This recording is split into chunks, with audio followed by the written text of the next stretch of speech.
ಜೈ ಹಿಂದ್ ಅಭ್ಯರ್ಥಿಗಳಿಗೆ ಬಹಳಷ್ಟು ವಿದ್ಯಾರ್ಥಿಗಳು ಕಮೆಂಟ್ ಮುಖಾಂತರ ಮತ್ತು ಫೋನ್ ಮುಖಾಂತರ ಕೇಳ್ತಾಯಿದ್ರು. ಮೊನ್ನೆ ಒಂದು ನಾನು ವಿಡಿಯೋನ ಮಾಡಿದ್ದೆ. ಅದೇನಪ್ಪ ಅಂದರೆ ಪ್ಯಾರಾ ಕಮಾಂಡೋ ಸೇರುವುದು ಹೇಗೆ ಅಂತಕ್ಕಂಥ ವಿಡಿಯೋನ ಕೊಟ್ಟಿದ್ದೆ. ಅದರ ಸಂಪೂರ್ಣ ಮಾಹಿತಿಯನ್ನು ಡಿಟೇಲಾಗಿ ಹೇಳಿ ಸರ್ ಅಂಥೇಳಿ ಭಾಳಷ್ಟು ಜನ ಅಭ್ಯರ್ಥಿಗಳು ಫೋನ್ ಮಾಡ್ತಾಯಿದ್ದಾರೆ, ಅದೇ ರೀತಿಯಾಗಿ ಕಮೆಂಟ್ ಮಾಡ್ತಾಯಿದ್ದಾರೆ.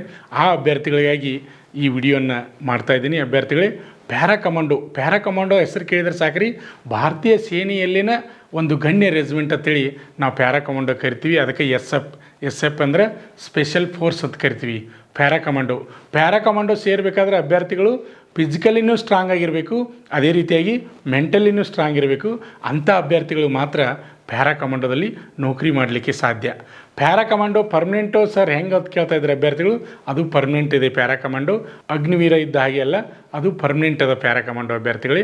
ಪ್ಯಾರಾ ಕಮಾಂಡೋಗೆ ಒಮ್ಮೆ ನೀವು ಆಯ್ಕೆ ಆದ್ರಪ್ಪ ಅಂದ್ರೆ ನಿಮ್ಗೆ ಒಂದು ನಮ್ಮ ದೇಶದಲ್ಲಿ ಸಿಗುವಂಥ ಗೌರವನ ಬೇರೆ ಇರ್ತದೆ. ನಮ್ಮ ದೇಶ ಅಷ್ಟೇ ಅಲ್ಲ, ಬೇರೆ ಬೇರೆ ದೇಶಕ್ಕೆ ಸಹಿತ ಪ್ಯಾರಾ ಕಮಾಂಡೋದವ್ರು ಹೋಗ್ತಾರೆ. ಅಷ್ಟೇ ಅಲ್ಲದೆ ಪ್ರತಿ ವರ್ಷ ಪ್ಯಾರಾ ಕಮಾಂಡೋದವರು ಈ ಆರ್ಮಿಗೆ ಸಂಬಂಧಪಟ್ಟಂಥ ಗೇಮ್ಗಳಲ್ಲಿ ಅತಿ ಹೆಚ್ಚಿನ ಸಂಖ್ಯೆಯಲ್ಲಿ ಪ್ರಶಸ್ತಿಯನ್ನು ಪ್ಯಾರಾ ಕಮಾಂಡೋದವರು ಪಡಿತಾ ಇದ್ದಾರೆ. ಹಾಗಾದರೆ ಅಭ್ಯರ್ಥಿಗಳೇ, ಪ್ಯಾರಾ ಕಮಾಂಡೋ ಸೇರುವುದು ಹೇಗೆ ಅಂತಕ್ಕಂಥ ಮಾಹಿತಿಯನ್ನು ನಿಮಗೆ ವಿವರವಾಗಿ ನಾನು ಇವತ್ತು ನೀಡ್ತಾ ಇದ್ದೀನಿ. ಅಭ್ಯರ್ಥಿಗಳೇ, ಮೊದಲಿಗೆ ನಿಮ್ಗೆ ಗೊತ್ತಿರಲಿ, ಪ್ಯಾರಾ ಕಮಾಂಡೋಗೆ ನೀವು ಹೋಗಬೇಕಾದ್ರೆ ಅಲ್ಲಿ ಸಪ್ರೇಟಾಗಿ ಅರ್ಜಿ ಕರೆದಿರಂಗಿಲ್ಲ. ಹೊರಗಿನವ್ರಿಗೆ ಸಪ್ರೇಟಾಗಿ ಅರ್ಜಿ ಕರೆದಿರಂಗಿಲ್ಲ. ಆನ್ಲೈನ್ ಅರ್ಜಿನೂ ಇಲ್ಲ, ಯಾವ ಅರ್ಜಿನೂ ಸಪ್ರೇಟಾಗಿ ಕರೆದಿರಂಗಿಲ್ಲ. ಪ್ಯಾರಾ ಕಮಾಂಡೋ ಸೇರಬೇಕಾದ್ರೆ ಫಸ್ಟ್ ನಿಮ್ಗೆ ಗೊತ್ತಿರಬೇಕು, ನೀವು ಅಗ್ನಿವೀರ ಆರ್ಮಿಗೆ ಅರ್ಜಿ ಹಾಕಬೇಕು. ಫಸ್ಟು ಅಗ್ನಿವೀರ ಆರ್ಮಿಗೆ ಅರ್ಜಿ ಹಾಕಿದ ಮೇಲೆ ನೆಕ್ಸ್ಟ್ ಏನಪ್ಪ ಅಂದ್ರೆ ನೀವು ಅಲ್ಲಿ ಕಂಪ್ಯೂಟರ್ ಬೇಸ್ಡ್ ಪರೀಕ್ಷೆ ಇರ್ತದೆ. ಈಗಾಗಲೇ ನಿಮ್ಗೆ ಗೊತ್ತು, ಕಂಪ್ಯೂಟರ್ ಬೇಸ್ಡ್ ಪರೀಕ್ಷೆಯನ್ನು ಪಾಸ್ ಮಾಡಬೇಕು. ಅದು ಮೆರಿಟ್ ಮೇಲೆ. ಮಿನಿಮಮ್ ಮೊದಲು ಹೆಂಗಿತ್ತಪ್ಪ ಅಂದ್ರೆ 50 ಮಾರ್ಕ್ಸ್ಗಿಂತ ಹೆಚ್ಚಿಗೆ ಮಾರ್ಕ್ಸನ್ನು ತೆಗೆದುಕೊಳ್ಳಬೇಕು ಅಂತಿತ್ತು. ಈಗೇನಪ್ಪ ಅಂದರೆ ವೇಕೆನ್ಸಿ ಕಡಿಮೆ ಇರೋದ್ರಿಂದ ಇನ್ನೂ ಮೆರಿಟ್ ಹಾಯ್ ಹೋಗ್ತಾ ಇದೆ. ಅದಕ್ಕಿಂತ ಹೆಚ್ಚಿಗೆ ನೀವು ಅಂಕಗಳನ್ನು ತೆಗೆದುಕೊಳ್ಬೇಕು. ಇದು ಮೊದಲಿಗೆ ಏನಪ್ಪ ಅಂದರೆ ಎಕ್ಸಾಮ್ದಲ್ಲಿ. ಅದಾದ ನಂತರ ನೆಕ್ಸ್ಟ್ ಏನು ಬರ್ತದೆ, ಇಲ್ಲಿ ಅಗ್ನಿವೀರ ಆರ್ಮಿನ ರೀ ನಾ ಹೇಳ್ತಾ ಇರೋದು. ಫಸ್ಟ್ ಅಗ್ನಿವೀರ ಆರ್ಮಿ ಮೆರಿಟ್ ಆಧಾರ ಮೇಲೆ ಬಂದ ಮೇಲೆ ಮತ್ತೆ ನಿಮ್ಗೆ ಏನು ಬರ್ತದೆ, ಫಿಸಿಕಲ್ ಬರ್ತದೆ. ಫಿಸಿಕಲಲ್ಲಿ ಇಲ್ಲಿ ಏನು ಮಾಡಬೇಕಪ್ಪ ಅಂದ್ರೆ 1600 ಮೀಟ್ರ್ ಓಟವನ್ನು 5 ನಿಮಿಷ 30 ಸೆಕೆಂಡ್ ಒಳಗಡೆ ಓಡಬೇಕು, ಅಂದರೆ ಎಕ್ಸಲೆಂಟ್ ಹೊಡಿಬೇಕು. ಅದೇ ರೀತಿಯಾಗಿ ಪ್ಲಬ್ಸ್ ಏನಾಗಬೇಕಪ್ಪ ಅಂದರೆ ಅಲ್ಲಿ ಸಹಿತ 10ಕ್ಕೆ 10 ಪ್ಲಬ್ಸ್ ತೆಗಿಬೇಕು. ಆವಾಗ ಅದಕ್ಕೆ 40 ಮಾರ್ಕ್ಸ್ ಬೀಳ್ತದೆ. ಟೋಟಲಾಗಿ 60 ಮಾರ್ಕ್ಸ್ ರನ್ನಿಂಗು ಪ್ಲಸ್ 40 ಮಾರ್ಕ್ಸು ಪ್ಲಬ್ಸ ಎರಡು ಕೂಡಿ ಫಿಸಿಕಲ್ ಎಷ್ಟಾಗ್ತದೆ ಅಂದ್ರೆ 100% ಆಗ್ತದೆ. ಫಿಸಿಕಲ್ 100% ಆಗಬೇಕು, ಪ್ಲಸ್ ಮಾರ್ಕ್ಸ್ಗಳನ್ನ ಸಹಿತ ಹೆಚ್ಚು ಮೆರಿಟ್ ಮೇಲೆ ನೀವು ಹೆಚ್ಚಿನ ಮಾರ್ಕ್ಸನ್ನು ತೆಗೆದುಕೊಳ್ಬೇಕು. ತಗೊಂಡ್ಮೇಲೆ ನೆಕ್ಸ್ಟ್ ಏನಪ್ಪ ಅಂದ್ರೆ ಇಲ್ಲಿ ಅಗ್ನಿವೀರ ಒಳಗೆ ಮೆಡಿಕಲ್ ಆಗ್ತದೆ. ಮೆಡಿಕಲ್ ಆದಮೇಲೆ ಫೈನಲ್ ಆಗಿ ನೀವು ಮೆರಿಟ್ ಲಿಸ್ಟ್ ಬಿಡ್ತಾರೆ. ಈಗಾಗಲೇ ಬಿಟ್ಟರೆ ನಿಮ್ಗೆ ಗೊತ್ತು, ಮಂಗಳೂರು ಯಾರೋ ಮೆರಿಟ್ ಬಿಟ್ಟಿದ್ದಾರೆ, ಆಮೇಲೆ ಬೆಂಗಳೂರು ಯಾರೋದವ್ರಿಗೆ ಮೆರಿಟ್ ಬಿಟ್ಟಿದ್ದಾರೆ. ಮೆರಿಟ್ ಬಿಟ್ಟ ಮೇಲೆ ನೆಕ್ಸ್ಟ್ ನಿಮ್ಗೆ ಏನು ಬರ್ತದಪ್ಪ ಅಂದ್ರೆ ನೀವು ಪಾಸ್ ಆದಮೇಲೆ ಅಂತಿಮವಾಗಿ ಅಗ್ನಿವೀರ ಆಯ್ಕೆ ಆದಮೇಲೆ ನಿಮ್ಗೆ ಡಾಕ್ಯುಮೆಂಟ್ ವೆರಿಫಿಕೇಷನ್ಗೆ ಒಂದು ಡೇಟನ್ನು ತಿಳಿಸ್ತಾರೆ. ನಿಮ್ಮ ಇಮೇಲ್ಗೆ ಮೆಸೇಜ್ ಕಳಿಸ್ತಾರೆ. ಕಳಿಸಿದ ಮೇಲೆ ನೀವು ಡಾಕ್ಯುಮೆಂಟ್ ವೆರಿಫಿಕೇಷನ್ಗೆ ಹೋಗ್ತೀರಿ. ಡಾಕ್ಯುಮೆಂಟ್ ವೆರಿಫಿಕೇಷನ್ಗೆ ಹೋದ್ಮೇಲೆ ಏನು ಮಾಡ್ತಾರಪ್ಪ ಅಂದ್ರೆ ನಿಮ್ಮೆಲ್ಲ ದಾಖಲಾತಿಗಳನ್ನ ಚೆಕ್ ಮಾಡ್ತಾರೆ. ಆವಾಗ ಅಲ್ಲಿ ಎಕ್ಸಲೆಂಟ್ ಇದ್ದಂಥ ಅಭ್ಯರ್ಥಿಗಳನ್ನ ಆಯ್ಕೆ ಮಾಡ್ತಾರೆ ರೀ. ಅಂದ್ರೆ ರನ್ನಿಂಗು ಏನು ಮಾಡಿರಬೇಕು, 5 ನಿಮಿಷ 30 ಸೆಕೆಂಡ್ ಒಳಗೆ ಓಡಿರಬೇಕು, ಎಕ್ಸಲೆಂಟ್ ಆಗಿರಬೇಕು. ಅದೇ ರೀತಿಯಾಗಿ ಪ್ಲಬ್ಸು 10ಕ್ಕೆ 10 ತೆಗೆದಿರಬೇಕು. ಅಂಥ ಅಭ್ಯರ್ಥಿಗಳನ್ನ ಆರ್ಮಿಯವರು ಒಂದು ಲಿಸ್ಟ್ ಮಾಡಿ ಪ್ಯಾರಾ ಕಮಾಂಡೋದವ್ರಿಗೆ ಕಳಿಸ್ಕೊಡ್ತಾರೆ. ಅವಾಗ ಪ್ಯಾರಾ ಕಮಾಂಡೋದವ್ರು ಏನು ಮಾಡ್ತಾರಪ್ಪ ಅಂದ್ರೆ ನಮಗೆ ಇಂತಿಷ್ಟು ಅಭ್ಯರ್ಥಿಗಳನ್ನ, ಅಂದರೆ ಉದಾಹರಣೆ ಮಂಗಳೂರು ಏರಿಯಾದಾಗ ಏನು ಮಾಡಿರಿ 167 ಅಭ್ಯರ್ಥಿಗಳನ್ನ ಫಿಸಿಕಲ್ಗಾಗಿ ಕರೆದ್ರು. ಅದೇ ರೀತಿ ಇಂತಿಷ್ಟಂತೇಳಿ ಆರ್ಮಿ AR ಸೆಂಟರ್ದವ್ರಿಗೆ ಅಲ್ಲಿ ಸಂಖ್ಯೆ ಕೊಡ್ತಾರೆ. ಸಂಖ್ಯೆ ಕೊಟ್ಟ ಮೇಲೆ ನೀವು ಡಾಕ್ಯುಮೆಂಟ್ ವೆರಿಫಿಕೇಷನ್ಗೆ ಹೋದಾಗ ಅವ್ರು ಏನು ಹೇಳ್ತಾರಪ್ಪ ಅಂದ್ರೆ ಪ್ಯಾರಾ ಕಮಾಂಡೋ ಸೇರು ನಿಮ್ಮ ಇಂಟ್ರೆಸ್ಟ್ ಐತೆ ಅಂತ ಕೇಳ್ತಾರೆ. ಇಂಟ್ರೆಸ್ಟ್ ಇತ್ತಂದ್ರೆ ಒಮ್ಮೊಮ್ಮೆ ಅವರ ರೈಟ್ ಮಾರ್ಕ್ ಮಾಡ್ಕೋತಾರೆ. ಒಮ್ಮೊಮ್ಮೆ ಒಂದೊಂದು ಸಲ ಏನು ಮಾಡ್ತಾರೆ, ಇಲ್ಲಿ ಫಾರ್ಮ್ ಇರ್ತಾವೆ, ಪ್ಯಾರಾ ಕಮಾಂಡೋಗೆ ಸೇರು ನಿಮ್ಮ ಇಂಟ್ರೆಸ್ಟ್ ಇತ್ತಂದ್ರೆ ಆ ಫಾರ್ಮನ್ನು ತುಂಬಿಕೊಡ್ಬೇಕು. ಫಾರ್ಮ್ ತುಂಬಿ ಕೊಟ್ಟ ಮೇಲೆ ಏನು ಮಾಡ್ತಾರಪ್ಪ ಅಂದ್ರೆ ನೆಕ್ಸ್ಟ್ ನಿಮಗೆ ಅಲ್ಲಿ ಪ್ಯಾರಾ ಕಮಾಂಡೋ ಫಿಸಿಕಲ್ ಟೆಸ್ಟ್ ಇಟ್ಕೋತಾರೆ. ಪ್ಯಾರಾ ಕಮಾಂಡೋ ಫಿಸಿಕಲ್ ಟೆಸ್ಟ್ ಇಟ್ಕೊಂಡ್ಮೇಲೆ ಆ ಟೆಸ್ಟ್ನಲ್ಲಿ ನೀವು ಪಾಸ್ ಆಗಬೇಕು. ಅಲ್ಲಿ ವೇಕೆನ್ಸಿ ಕಡಿಮೆ ಇರ್ತಾವೆ, ಅತಿ ಕಡಿಮೆ ಸಂಖ್ಯೆಯನ್ನು ತೆಗೆದುಕೊಳ್ತಾ ಇರ್ತಾರೆ. ಯಾರು ಸ್ಟ್ರಾಂಗ್ ಇರ್ತಾರೆ, ಮೆಂಟಲಿನೂ ಸ್ಟ್ರಾಂಗ್ ಇರಬೇಕು, ಫಿಸಿಕಲಿನೂ ಸ್ಟ್ರಾಂಗ್ ಇರಬೇಕು, ಅಂಥ ಅಭ್ಯರ್ಥಿಗಳನ್ನ ಅಂತಿಮವಾಗಿ ಆಯ್ಕೆ ಮಾಡ್ಕೋತಾರೆ. ಅಲ್ಲಿ ಫಿಸಿಕಲ್ ಯಾವ ರೀತಿ ಇರ್ತದೆ ಅಂತಕ್ಕಂಥದ್ದನ್ನು ಅಭ್ಯರ್ಥಿಗಳಿಗೆ ನಿಮಗೆ ಸಂಪೂರ್ಣ ಮಾಹಿತಿಯನ್ನು ನಾನು ನಿಮ್ಗೆ ಹೇಳ್ತಾ ಇದ್ದೀನಿ. ಮೊದಲನೇದಾಗಿ ಏನಪ್ಪ ಅಂದ್ರೆ 5 ಕಿಲೋಮೀಟ್ರ್ ಓಟ, 5 ಕಿಲೋಮೀಟ್ರ್ ಓಟವನ್ನು 20 ನಿಮಿಷ ಒಳಗಡೆ ಓಡಬೇಕು. 5 ಕಿಲೋಮೀಟ್ರ್ ಓಟವನ್ನು 20 ನಿಮಿಷ ಒಳಗಡೆ ಓಡಿರಪ್ಪ ಅಂದ್ರೆ ಅದೇನಪ್ಪ ಅಂದ್ರೆ ಪಾಸ್, ಜಸ್ಟ್ ಉತ್ತೀರ್ಣ, ನೀವು ಪಾಸ್ ಆಗಿರಿ ಅಂದಂಗೆ ನೋಡಿರಿ.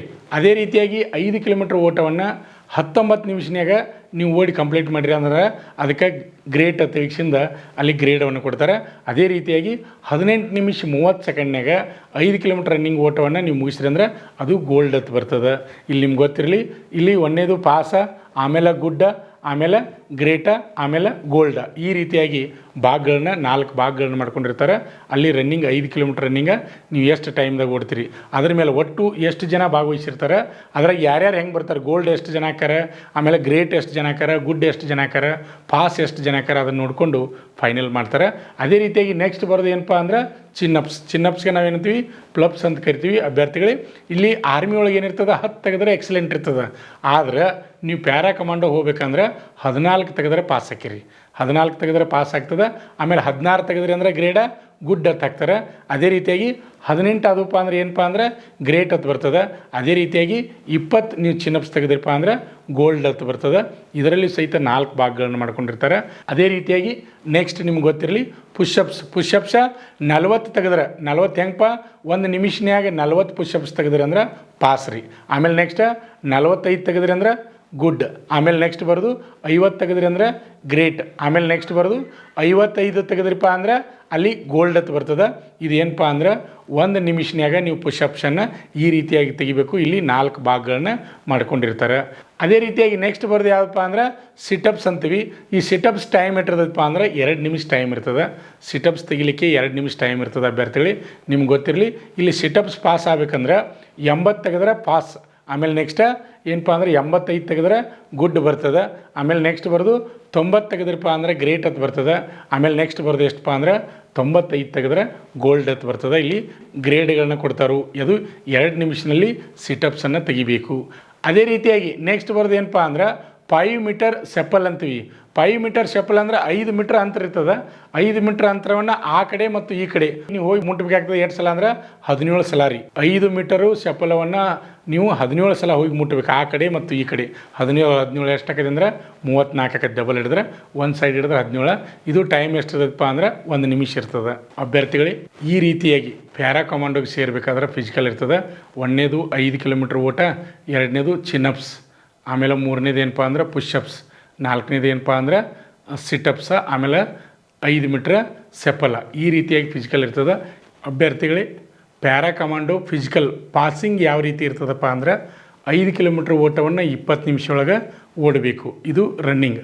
ಆಮೇಲೆ ನೆಕ್ಸ್ಟ್ ಏನಪ್ಪ ಅಂದ್ರೆ ಚಿನ್ನಪ್ಸ್ ಯಾವ ರೀತಿ ಇರ್ತದೆ ಅಂದರೆ ಒಂದೊಂದು ಸಲ 10 ತೆಗೆದ್ರೆ ಪಾಸ್ ತಗೋತಾರೆ, ಒಂದೊಂದು ಸಲ 14ವರೆಗೂ ಸಹಿತ ತೆಗೆದುಕೊಳ್ತಾರೆ. ಅಭ್ಯರ್ಥಿಗಳೇ ಅದು ನಿಮ್ಗೆ ಗೊತ್ತಿರಬೇಕು. ನೆಕ್ಸ್ಟ್ ಏನಪ್ಪ ಅಂದ್ರೆ ಪುಷಪ್ಸ್ ಏನಪ್ಪ ಅಂದ್ರೆ 40 ತೆಗೆದ್ರೆ ಪಾಸ್. ಅದು ಎಷ್ಟಪ್ಪ ಅಂದ್ರೆ 1 ನಿಮಿಷನಾಗ ತೆಗಿಬೇಕು. ಅದೇ ರೀತಿಯಾಗಿ ನೆಕ್ಸ್ಟ್ ಸಿಟಪ್ಸ್ 80 ತೆಗೆದ್ರೆ ಪಾಸ. ಅದು ಏನಪ್ಪ ಅಂದ್ರೆ 2 ನಿಮಿಷದಲ್ಲಿ ತೆಗಿಬೇಕು. ಅದೇ ರೀತಿಯಾಗಿ ನೆಕ್ಸ್ಟ್ ಬರೋದು ಏನಪ್ಪ ಅಂದ್ರೆ 5 ಮೀಟರ್ ಸೆಪಲ್. ಅದು ಎಷ್ಟು ಇರ್ತದಪ್ಪ ಅಂದ್ರೆ 17 ಟೈಮ್ಸ್ ಇರ್ತದೆ. ಅದು 1 ನಿಮಿಷನಾಗ ತೆಗಿಬೇಕು. ಒಟ್ಟು 5 ಕಿಲೋಮೀಟ್ರ್ ರನ್ನಿಂಗ್ ಆಯಿತು, ಚಿನ್ನಪ್ಸ್ ಆಯಿತು, ಪುಷಪ್ಸ್ ಆಯಿತು, ಸಿಟಪ್ಸ್ ಆಯಿತು, ಆಮೇಲೆ 5 ಮೀಟರ್ ಸೆಪಲ. ಇವು ಪಾಸ್ ಮಾಡಿದ್ರೆ ನೀವು ಪ್ಯಾರಾ ಕಮಾಂಡೋಗೆ ಸೇರಬಹುದು. ಈ ಫಿಸಿಕಲ್ನಲ್ಲಿ ಫುಲ್ ಸ್ಟ್ರಾಂಗ್ ಆಗಿ ಇಲ್ಲಿ 4 ಭಾಗಗಳನ್ನು ಮಾಡ್ಕೊಂಡಿರ್ತಾರೆ.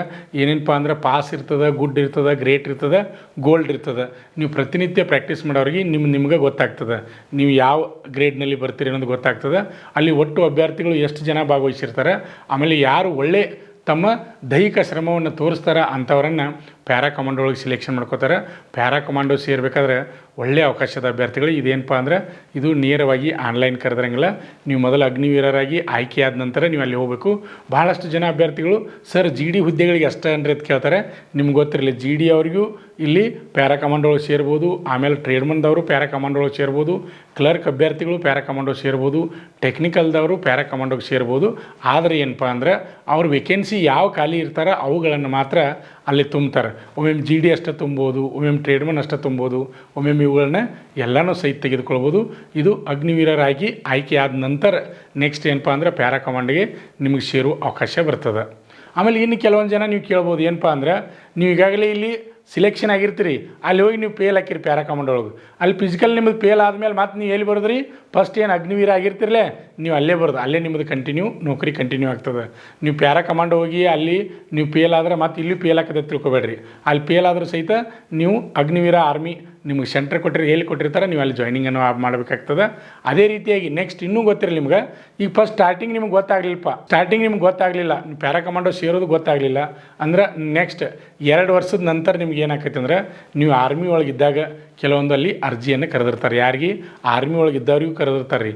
ನಿಮ್ಮ 2 ವರ್ಷ ನಿಮ್ಮದು ಆರ್ಮಿ ಒಳಗೆ ನೀವು ಟ್ರೈನಿಂಗು ಮುಗಿಸಿದ ಮೇಲೆ ನೆಕ್ಸ್ಟ್ ಏನಪ್ಪ ಅಂದರೆ 2 ವರ್ಷ ನಂತರ ಕರೆದಿರ್ತಾರೆ. ಅವಾಗೂ ಸಹಿತ ನೀವು ಅರ್ಜಿ ಹಾಕಿ ಪ್ಯಾರಾ ಕಮಾಂಡೋಕ್ಕೆ ಹೋಗ್ಬೋದು. ಆವಾಗ ನಿಮಗೂ ಸಹಿತ ಅಲ್ಲಿ ಏನು ಮಾಡ್ತಾರಪ್ಪ ಅಂದ್ರೆ ಫಿಸಿಕಲ್ ಟೆಸ್ಟನ್ನು ಚೆಕ್ ಮಾಡ್ತಾರೆ. ಅದರ ಜೊತೆ ಎಕ್ಸಾಮ್ ಇರ್ತದೆ. ಎಕ್ಸಾಮ್ ಯಾವ ರೀತಿ ಇರ್ತದೆ ಅಂದ್ರೆ NDA ಪರೀಕ್ಷೆ ನೀವು ಯಾವ ರೀತಿ ಬರೀತಿರಲ್ಲ ಅದೇ ರೀತಿಯೇ ಪರೀಕ್ಷೆ ಬರ್ತದೆ ಎಕ್ಸಾಮ್. ಆಮೇಲೆ ಫಿಸಿಕಲ್ ಟೆಸ್ಟನ್ನು ಮಾಡಿ ಅವಾಗ ಸಹಿತ ನೀವು ಪ್ಯಾರಾ ಕಮಾಂಡೋಗೆ ಹೋಗುವಂಥ ಅವಕಾಶ ಇರ್ತದೆ. ಆಮೇಲೆ ಇನ್ನೂ ಒಂದು ಅಭ್ಯರ್ಥಿಗಳು ನಿಮ್ಗೆ ಗೊತ್ತಿರಲಿ, ನೀವು ಅಗ್ನಿವೀರ ಆಯ್ಕೆಯಾಗಿ ಪ್ಯಾರಾ ಕಮಾಂಡೋಗೂ ಸಿಲೆಕ್ಷನ್ ಹಾಕಿರಿ. ಸಿಲೆಕ್ಷನ್ ಆಗಿ ಒಳಗಡೆ ಹೋದ್ಮೇಲೆ ನಿಮ್ಮ ಟ್ರೈನಿಂಗ್ ಇರ್ತದೆ. ಒಂದು 6 ತಿಂಗಳು ಟ್ರೈನಿಂಗ್ ಮಾಡ್ತೀರಿ. ಟ್ರೈನಿಂಗ್ ಮಾಡಿದ ಮೇಲೆ ಸರಿಯಾಗಿ ನಿಮ್ಗೆ ವರ್ಕೌಟ್ ಅಲ್ಲಿ ಮಾಡೋಕ್ಕೆ ಬರಲಿಲ್ಲ ಅಂದರೆ ಪ್ಯಾರಾ ಕಮಾಂಡೋದಕ್ಕೆ ಸಂಬಂಧಪಟ್ಟಾಗಿ ವರ್ಕೌಟ್ ಮಾಡೋಕ್ಕೆ ನಿಮ್ಗೆ ಬರಲಿಲ್ಲ ಆಗಲಿಲ್ಲ ಅಂದ್ರೆ ಆ ಸಮಯದಲ್ಲಿ ಸಹಿತ ನೀವು ಪ್ಯಾರಾ ಕಮಾಂಡೋದಿಂದ ಮತ್ತೆ ಎಲ್ಲಿ ಬರ್ಬೋದು ರೀ, ನಿಮ್ಮ ಮೂಲ ಈಗೇನು ಅಗ್ನಿವೀರ ಆರ್ಮಿ ಆಗಿರ್ತಾರಲ್ಲ ಸಿಲೆಕ್ಷನ್ ಮತ್ತೆ ಇಲ್ಲಿ ಬರ್ಬೋದು. ನೀವು ನೌಕರಿಯಿಂದ ಮನೆಗೆ ಬರೋದಿಲ್ಲ. ಪ್ಯಾರಾ ಕಮಾಂಡೋದಾಗ ಆಗಲಿಲ್ಲ ಅಂದ್ರೆ ಮತ್ತೆ ತಿರುಗಿ ನೀವು ಏನು ಮಾಡ್ಬೋದು, ಮತ್ತು ಮೂಲ ನಿಮ್ಮ ಆರ್ಮಿದಲ್ಲಿ ನೀವು ಸೇರುವಂಥ ಒಳ್ಳೆಯ ಅವಕಾಶದ ಅಭ್ಯರ್ಥಿಗಳೇ. ಈಗ ನಮ್ಮ ಸಂಸ್ಥೆಯಲ್ಲಿ ಬೆಳಗಾವಿ ಯಾರೋದಿಂದ ನಡೆಯತಕ್ಕಂಥ ಅಗ್ನಿವೀರ ಆರ್ಮಿ ರ್ಯಾಲಿ ಕೊಪ್ಪಳದಲ್ಲಿ ನಡೀತಾ ಇದೆ. ಅದು ನವಂಬರ್ 26ರಿಂದ ಡಿಸೆಂಬರ್ 7ರವರೆಗೆ ರ್ಯಾಲಿ ನಡೀತಾ ಇದೆ. ಆ ರ್ಯಾಲಿಯಲ್ಲಿ ಭಾಗವಹಿಸ್ತಕ್ಕಂಥ ಅಭ್ಯರ್ಥಿಗಳಿಗೆ ನಮ್ಮ ಸಂಸ್ಥೆಯಲ್ಲಿ ನಾವು ಏನು ಮಾಡತ್ತೀಪ್ಪ ಅಂದ್ರೆ ಪ್ಯಾರಾ ಕಮಾಂಡೋ ಫಿಸಿಕಲ್ ತರಬೇತಿಯನ್ನು ಪೂರ್ವಭಾವಿ ಕೊಡ್ತಾ ಇದ್ದೀವಿ. ನೀವು ಈಗಾಗಲೇ ಎಕ್ಸಾಮ್ ಪಾಸ್ ಆಗಿರಿ, ನೆಕ್ಸ್ಟ್ ಫಿಸಿಕಲ್ ಪಾಸ್ ಹಾಕಿರಿ, ಮೆಡಿಕಲ್ ಹಾಕಿರಿ, ಫೈನಲ್ ಮೆರಿಟ್ನಾಗ ಬರ್ತೀರಿ. ಬಂದಮೇಲೆ ಅಲ್ಲಿ ಏನಿರ್ತದಪ್ಪ ಅಂದ್ರೆ ನೆಕ್ಸ್ಟ್ ಅದು ಪ್ಯಾರಾ ಕಮಾಂಡೋಗೆ ಸೇರೋದು ಬರ್ತದೆ. ಅದರ ಸಲುವಾಗಿ ಕೊಪ್ಪಳ ಆರ್ಮಿ ರ್ಯಾಲಿಯಲ್ಲಿ ಭಾಗವಹಿಸ್ತಕ್ಕಂಥ ಅಭ್ಯರ್ಥಿಗಳಿಗೆ ನಾವು ಪ್ಯಾರಾ ಕಮಾಂಡೋ ಪೂರ್ವಭಾವಿಯಾಗಿ ಫಿಸಿಕಲ್ ತರಬೇತಿಯನ್ನು ಸ್ಪೆಷಲಾಗಿ ನಾವು ನೀಡ್ತಾ ಇದ್ದೀವಿ ಅಭ್ಯರ್ಥಿಗಳೇ. ಯಾಕಂದರೆ ನಮ್ಮ ಸಂಸ್ಥೆಗೆ ಬಂದ ಅಭ್ಯರ್ಥಿಗಳು ಪ್ರತಿ ವರ್ಷ ಅತಿ ಹೆಚ್ಚಿನ ಸಂಖ್ಯೆಯಲ್ಲಿ ಪ್ಯಾರಾ ಕಮಾಂಡೋಗೆ ಆಯ್ಕೆ ಆಗ್ತಾ ಇದ್ದಾರೆ. ಅದೇ ರೀತಿಯಾಗಿ ಈ ಸಲನೂ ಸಹಿತ ಹೆಚ್ಚಿನ ಸಂಖ್ಯೆಯಲ್ಲಿ ಆಯ್ಕೆ ಆಗಲಿ ಅಂಥೇಳಿ ನಾವು ಅಗ್ನಿವೀರ ಆರ್ಮಿ ಫಿಸಿಕಲ್ ತರಬೇತಿ ಜೊತೆ ಪ್ಯಾರಾ ಕಮಾಂಡೋಗೆ ಸಂಬಂಧಪಟ್ಟಂಥ ಫಿಸಿಕಲ್ ತರಬೇತಿಯನ್ನು ನೀಡ್ತಾ ಇದ್ದೀವಿ. ಅಭ್ಯರ್ಥಿಗಳೇ, ನಿಮ್ಗೆ ಯಾರಾದರೂ ಇಂಟ್ರೆಸ್ಟ್ ಇದ್ದರೆ ಅಂದರೆ ನಾವು ಆರ್ಮಿ ಜೊತೆ ಪ್ಯಾರಾ ಕಮಾಂಡೋ ಸೇರಬೇಕು ಅಂತಕ್ಕಂಥ ಕನಸನ್ನು ಹೊತ್ತಂಥ ಅಭ್ಯರ್ಥಿಗಳು ನೀವು ನಮ್ಮ ಸಂಸ್ಥೆಯಲ್ಲಿ ತರಬೇತಿಯನ್ನು ಪಡೆಯಬಹುದು. ಅಭ್ಯರ್ಥಿಗಳೇ, ಈಗ ಪ್ರವೇಶ ಪ್ರಾರಂಭವಾಗಿವೆ. ಅಭ್ಯರ್ಥಿಗಳೇ, ಈ ವಿಡಿಯೋ ನಿಮಗೆ ಇಷ್ಟವಾಗಿದೆ ಅನ್ಕೋತೀನಿ. ಹಾಗೆ ನಿಮ್ಮ ಸ್ನೇಹಿತರಿಗೆ ಅಗ್ನಿವೀರರಾಗಿ ಪ್ಯಾರಾ ಕಮಾಂಡೋ ಆಗಬೇಕು ಅಂತಕ್ಕಂಥ ಕನಸನ್ನು ಹೊತ್ತಂಥ ಪ್ರತಿಯೊಬ್ಬ ನಿಮ್ಮ ಸ್ನೇಹಿತರಿಗೆ ಈ ವಿಡಿಯೋನ ಶೇರ್ ಮಾಡಿ. ಹಾಗೆ ನಿಮ್ಮ ಸ್ನೇಹಿತರ ಎಲ್ಲ ಗ್ರೂಪ್ಗಳಿಗೆ ಸಹಿತ ಈ ವಿಡಿಯೋನ ಶೇರ್ ಮಾಡಿ. ಇನ್ನೂ ಯಾರು ನಮ್ಮ ಯೂಟ್ಯೂಬ್ ಚಾನಲನ್ನು ಸಬ್ಸ್ಕ್ರೈಬ್ ಮಾಡಿಲ್ಲ ಅಂಥವರು ಈ ಕೂಡಲೇ ಸಬ್ಸ್ಕ್ರೈಬ್ ಮಾಡಿ ಪ್ರತಿನಿತ್ಯ ಬರ್ತಕ್ಕಂಥ ವಿಡಿಯೋಗಳನ್ನ ಗಮನಿಸ್ತಾ ಇರಿ. ಡಿಫೆನ್ಸ್ ಫೋರ್ಸ್ದ ಪ್ರತಿಯೊಂದು ಮಾಹಿತಿಯನ್ನು ಕನ್ನಡದಲ್ಲಿ ನಾನು ನಿಮಗೆ ತಿಳಿಸ್ಕೊಡ್ತಾ ಇದ್ದೀನಿ. ಹಾಗೆ ಈ ವಿಡಿಯೋ ನಿಮಗೆ ಲೈಕ್ವಾಗಿದೆ ಅನ್ಕೋತೀನಿ. ಅಭ್ಯರ್ಥಿಗಳೇ, ವಿಡಿಯೋವನ್ನು ವೀಕ್ಷಣೆ ಮಾಡ್ತಕ್ಕಂಥ ಎಲ್ಲರಿಗೂ ನನ್ನ ಧನ್ಯವಾದಗಳು. ಆತ್ಮೀಯ ವೀಕ್ಷಕರೇ, ನಮ್ಮಲ್ಲಿ SSC GD, ಅಗ್ನಿವೀರ ಆರ್ಮಿ ಮತ್ತು RPF ಹುದ್ದೆಗಳಿಗೆ ಪುರುಷ ಹಾಗೂ ಮಹಿಳಾ ಅಭ್ಯರ್ಥಿಗಳಿಗೆ ಪೂರ್ವಭಾವಿಯಾಗಿ ದೈಹಿಕ ಮತ್ತು ಲಿಖಿತ ಪರೀಕ್ಷೆಯ ತರಬೇತಿ ಕೊಡಲಾಗುವುದು. ಪ್ರವೇಶಗಳು ಪ್ರಾರಂಭವಾಗಿವೆ. ಅಭ್ಯರ್ಥಿಗಳಿಗೆ ನಾವೊಂದು ಚಾಲೆಂಜನ್ನು ಮಾಡ್ತಾ ಇದ್ದೀವಿ. ಅಭ್ಯರ್ಥಿಗಳೇ, ನಮ್ಮ ಸಂಸ್ಥೆಗೆ ನೀವು ತರಬೇತಿ ಬಂದು 3 ತಿಂಗಳು ತರಬೇತಿಯನ್ನು ಪಡೆದು ನೀವೇನಾದರೂ ಫೇಲ್ ಆದರೆ ಕೋಚಿಂಗ್ ಫೀಸ್ ಮತ್ತು ಊಟ ವಸತಿ ಫೀಸನ್ನು ವಾಪಸ್ ನೀಡುತ್ತೇವೆ. ಆದರೆ ನೀವು ಏನು ಮಾಡಬೇಕಪ್ಪ ಅಂದ್ರೆ ಪ್ರತಿಯೊಂದು ಪೀರಿಯಡ್ಗೆ ಕಂಪಲ್ಸರಿಯಾಗಿ ಪೀರಿಯಡ್ಗೆ ನೀವು ಅಟೆಂಡ್ ಆಗಬೇಕು. ಅಂಥ ಅಭ್ಯರ್ಥಿಗಳಿಗೆ ಮಾತ್ರ ಈ ಚಾಲೆಂಜ್ ಅನ್ವಯಿಸುವುದು. ಪಾಲಕರ ಆಶೀರ್ವಾದ, ಯುವಕರ ಪ್ರೋತ್ಸಾಹದಿಂದ ಸರ್ಕಾರದಿಂದ ಮಾನ್ಯತೆ ಪಡೆದು ಕರ್ನಾಟಕದಲ್ಲಿ ಯಶಸ್ವಿಯಾಗಿ 21ನೇ ವರ್ಷದಲ್ಲಿ ಮುನ್ನಡೆಯುತ್ತಿರುವ ಸಂಸ್ಥೆಯಿಂದ ಇಂಡಿಯನ್ ಆರ್ಮಿಯಲ್ಲಿ Agniveer, general duty, tradesman, army assistant officer, store keeper ಮತ್ತು ಟೆಕ್ನಿಕಲ್ ಹುದ್ದೆಗಳಿಗೆ ಅಗ್ನಿವೀರ ಇಂಡಿಯನ್ ಆರ್ಮಿಯನ್ನ ಸೇರಬಯಸುವ ಅಭ್ಯರ್ಥಿಗಳಿಗೆ ಪೂರ್ವಭಾವಿಯಾಗಿ ಕಂಪ್ಯೂಟರ್ ಬೇಸ್ಡ್ ಎಕ್ಸಾಮ್ ಹಾಗೂ ದೈಹಿಕ ಪರೀಕ್ಷೆಗಳಿಗೆ ತರಬೇತಿ ನೀಡಲಾಗುವುದು. ವುಮೆನ್ ಮಿಲಿಟರಿ, ಪೊಲೀಸ್, ಸ್ಟೇಟ್ ಹಾಗೂ ಸೆಂಟ್ರಲ್ ಪೊಲೀಸ್ ಕಾನ್ಸ್ಟೇಬಲ್ ಹಾಗೂ SSC GD, BSF, CRPF, Assam rifles, ITBP, CISF, SSB ಹಾಗೂ ಮುಂದೆ ನಡೆಯುವ ಅಗ್ನಿವೀರ ಆರ್ಮಿ ರ್ಯಾಲಿಗೆ ಪುರುಷ ಹಾಗೂ ಮಹಿಳಾ ಅಭ್ಯರ್ಥಿಗಳಿಗೆ ತರಬೇತಿ ಕೊಡಲಾಗುವುದು. ಹಾಸ್ಟೆಲ್ ಸೌಲಭ್ಯ ಕೂಡ ಇರುತ್ತೆ. ಸಂಪರ್ಕಿಸಿ ಶ್ರೀ ಮಂಜುನಾಥ ಸೈನಿಕ ತರಬೇತಿ ಕೇಂದ್ರ, ಮೂಡಲ್ಗಿ, ತಾಲೂಕು ಮೂಡಲ್ಗಿ, ಜಿಲ್ಲೆ ಬೆಳಗಾವಿ, ರಾಜ್ಯ ಕರ್ನಾಟಕ. ಪ್ರವೇಶ ಪ್ರಾರಂಭವಾಗಿದೆ.